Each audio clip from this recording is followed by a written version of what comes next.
Wala tayong tissue. Sa'yo, mama, ano sa'yo? Wabong check. Oo, sige. Meron ka ba?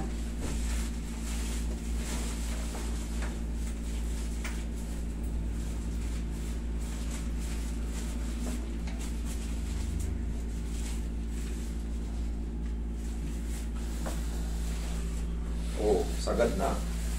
Wala na, ano. Nananagay ko na sa likod, dati hindi.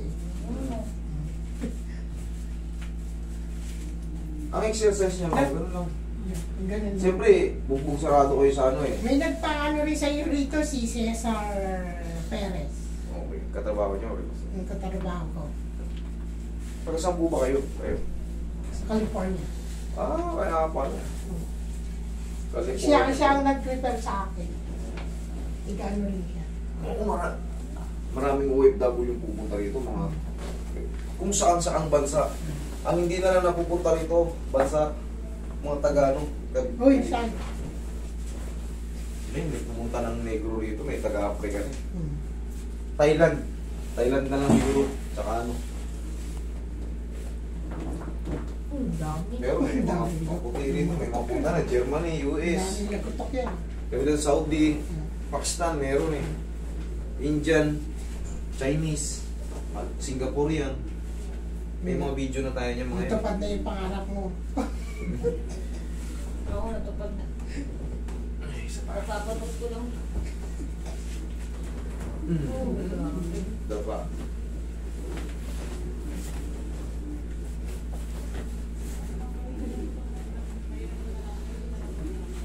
Spoken dollar pala si mami eh. Kaya naman palang pambayad ng problema, parang hindi makatawa. Matulungan. Nabasag na walang nabasag dun sa tabi, no?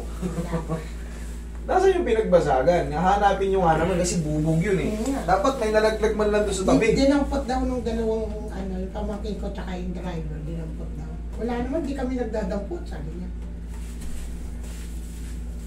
Tsaka marami nang nakakita. Paano namin dadampot? Tsaka hindi nyo nakita na basag naman yung kagad eh.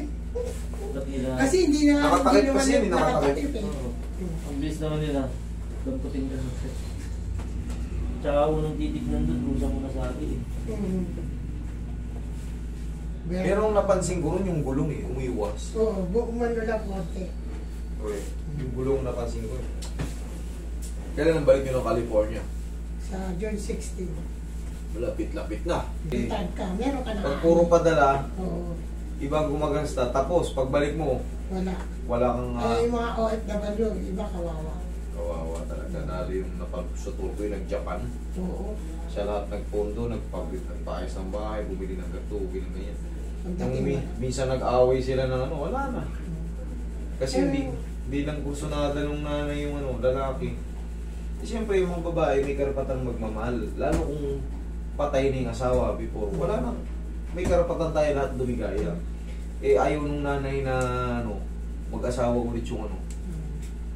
Hindi mo po pwede eh. Siyempre lahat ng tao may gusto. Eh, yung ate ko nga rin, 66 na, nag-retire. Hindi, pero Yeah, malalaki na yung anak niya. Di, ano na, tapos na lahat. O, umuwi na siya. Wala, yung anak na, sabi ko, inibita ka naman ba, kumain kayo sa labas pagdating mo dito. Mother's Day, inibita ka naman, hindi naman daw. Wait. Hindi ko kawawa. Inhale. Exhale. Sapa. Maayos na, Jody. Maganda na. Huwag lang kayo maliligo. Bukas na maligo. Yung mga nagtutunugan yan, sarap yan. Kasi nagbabalikan lang sila eh. Kasi kung talagang nadidislocate yan mga yan, Ano, dislocate. syempre, namamaga ka na ngayon dyan.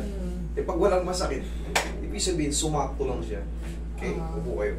Eh, kung yung pamangkin ko parang dislocate yung tuhod niya. Ay, titignan natin sa Magpapa-schedule siya. i-assess natin. Mahirap magsabi ng ano. Hindi, padadala ko rin siya rito. Magpupunta yung ko rito. Pa-x-ray nyo, tignan natin kung nakakalalakad siya. Nakakalakad naman. O hindi dislocate yun. Ano yan?